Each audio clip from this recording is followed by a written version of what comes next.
స్నేహితుల అవసరం ఎప్పుడూ ఉంది. బంధువులు కూడా మన కాపాడుతారో లేదో చెప్పడం, స్నేహితుడు కాపాడు తీరుతాడు ఖచ్చితంగా. స్నేహంలో ఆ విలువ ఉంది, అనుమానమేలా. కానీ ఆ స్నేహితుడిని ఎంచుకోవాలి కదా. అందుకే ప్రాచీనమైన ఒక సూక్తి చెబుతారు, స్నేహితుడి కోసం ప్రాణం ఇవ్వడం గొప్ప విషయం కాదుట, ఇచ్చేయచ్చుట.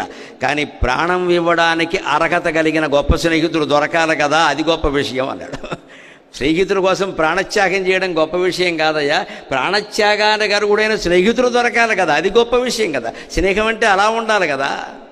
చిన్న పని జరగానే అనుమానం వస్తే ఇంకా స్నేహం ఎలా అండి? అంటే స్నేహితుల్లో మొట్టమొదటి ఉండే లక్షణం ఏంటంటే పాపాన్ నివారయతి, తప్పు చేస్తుంటే వారించాలండి. దయచేసి విద్యార్థులు ఆలోచించండి. అటువంటి స్నేహానికి పునాదులు కాలేజీలోనే పడతాయి. ఎందుకంటే ఇక్కడ రోజు కలుస్తూ ఉంటారు, మనస్తత్వాలు తెలుస్తూ ఉంటాయి, ఉపకారాలు అపకారాలు అన్నీ జరుగుతూ ఉంటాయి. 4 ఏళ్ల పాటు మనం కలిసి సంచరిస్తాం ఇక్కడ. అందులో హాస్టల్లో ఉండేవాళ్ళు ఇంకా దగ్గరగా ఉంటారు. జాగ్రత్తగానే ఉండాలి, చూసుకోవాలి.